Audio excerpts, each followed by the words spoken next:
Hello everyone. I want to give you an example really fast how a proportional divider works. I'm going to take this photograph that I've scaled to this size of this pad, which is a 9 by 12, and I'm going to measure certain areas, mark them on the paper using a proportional divider, and then I'm going to freehand draw them in.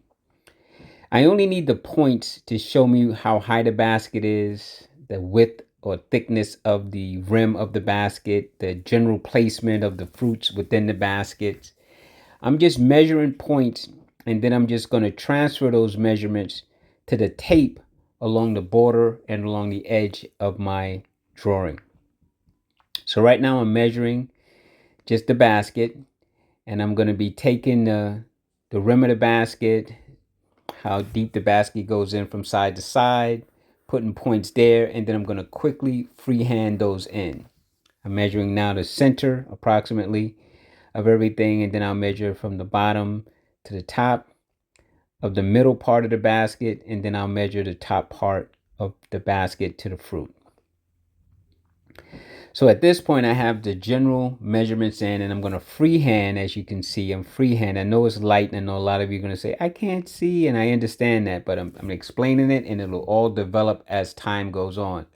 I just want to try and softly sketch in the basic shape of my basket, so then I can start placing fruit inside that basket. So for right now, I'm drawing very, very light.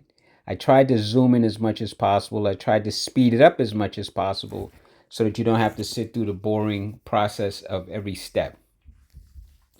Now on my picture, I'm just making marks that I'm going to measure later with the proportional divider, making marks on the border of my drawing and on this photograph so that I can place them to start drawing the fruit.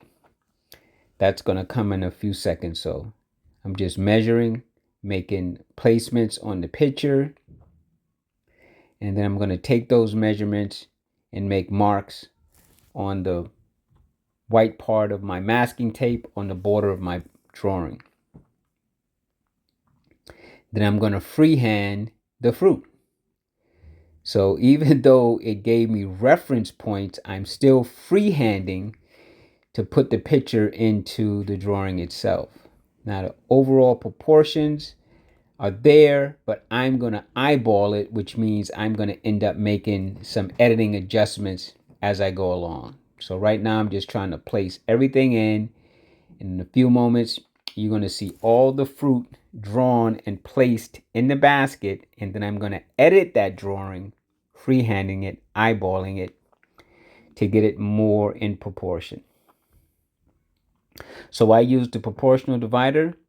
Well, if you can't really draw and you're not really good at mapping and you can't do sight measuring, then having this device and making reference points will give you the very same thing that I've done, which is give you a nice skeleton to work from. At least it'll keep your proportions in general.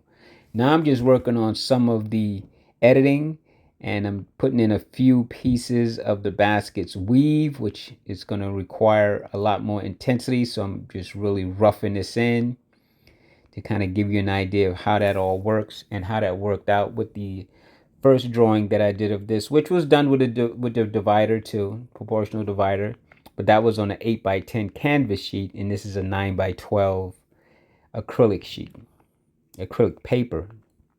That's the canvas sheet.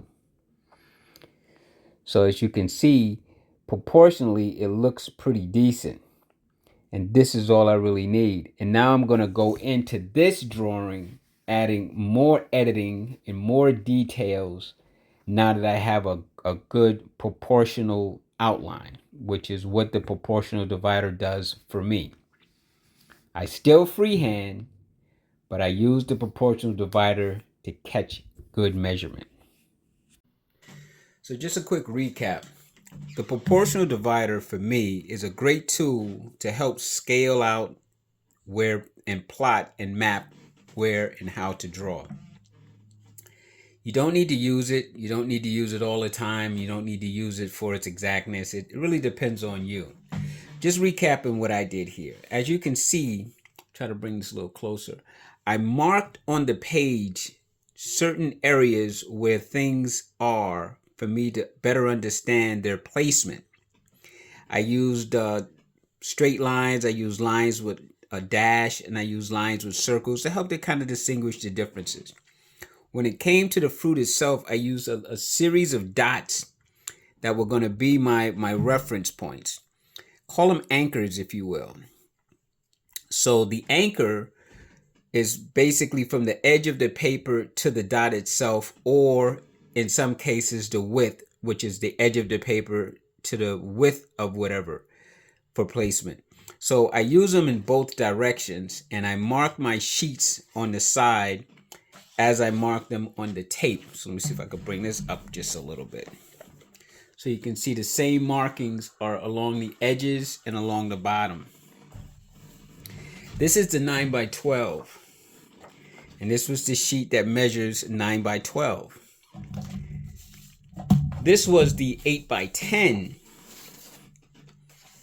As you can see, it's a little bit more detailed because I worked more on the basket and on the shadow parts of the drawing. But the placements, you can see some of the non-erased markings, which on this one, I erased a great deal of the markings so I could help distinguish what I was working on better. Side by side, you'll see that they're both pretty much drawn the same way. And that's because of the proportional divider. And I freehanded it. But still, you can see where they look quite similar. Let me show you something else really fast.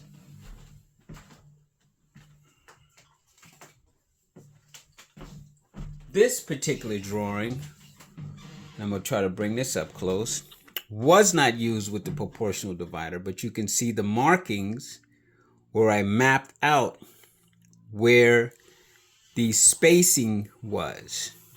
And then I freehanded the spacing of this particular one. So this particular drawing was done by me only mapping out where certain areas were, and then I went in and drew the negative spaces in between. Then I focused in on the bird. This particular drawing was done kind of similar, but in a class setting, and I freehanded 99% of everything. I didn't worry about mapping this, or I didn't worry about using the proportional measurements for this. I just eyeballed everything, drew it lightly, and then I added the washes. Some of these things in the background here were never drawn at all. They were put in as I was doing the washes. The main things were this flower, I believe a couple of these leaves, some of these bigger stems, and all of the smaller items that you see in the picture, whatever the values may be, were put in after the fact. So let me scooch this up a little bit. So this one was more free-handed than all the rest. This one was done drawing within the negative space. And again, the negative space for me is these shapes that are in this area, this area, this area, this area, that gave me the bird. Then I drew on to the bird. This one was done with the proportional divider, but on an 8x10 canvas sheet. And this one is being done on a 9x12, which is the acrylic paper. So I just wanted to try to give you a recap as to what I'm doing, and later I'll be going in and adding more of this detail down here, darkening some areas, then I'll softly erase and paint. And I wanted you to definitely see the markings that I put on the pages on the drawing that I transferred to the drawing paper to give me the drawing itself. Just wanted to give you a quick recap.